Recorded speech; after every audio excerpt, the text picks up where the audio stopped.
Selamat sore, perkenalkan nama saya Safira Nur Fadila, biasa dipanggil Vira.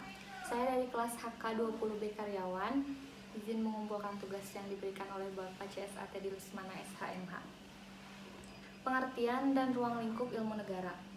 Pengertian dan istilah ilmu negara. Timbulnya ilmu negara ini dimulai saat berkobarnya api revolusi sejak proklamasi pada tahun 1945.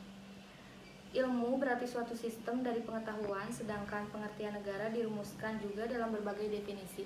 Salah satunya definisi menurut Aristoteles, yakni persekutuan dari keluarga dan desa untuk mencapai kehidupan yang sebaik-baiknya.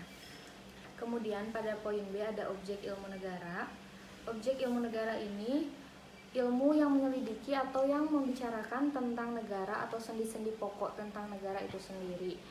Jika dilihat dari objeknya, ilmu negara mengkaji lebih lanjut mengenai asal mula negara, hakikat, dan bentuk negara pada umumnya.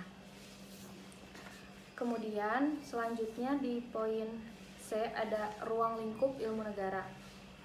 Dalam bukunya, Jelinek membagi ilmu kenegaraan menjadi dua bagian, yaitu ilmu negara dalam arti sempit atau biasa disebut dengan Staatswissenschaft.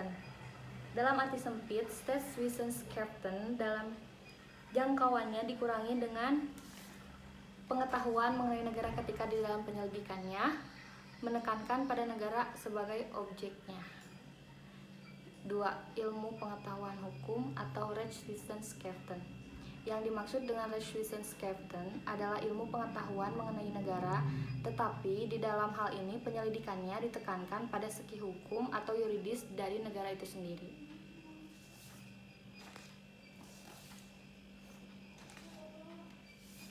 Dan yang terakhir, Hans Kelsen berpandangan bahwa sebenarnya negara itu sama dengan hukum, atau dengan kata lain, negara itu adalah penjelmaan daripada tata hukum. Karena negara merupakan penjelmaan dari tata hukum, maka sifat satu-satunya dari peninjauan haruslah semata-mata yuridis saja. Jadi tidak diperlukan peninjauan secara sosiologis.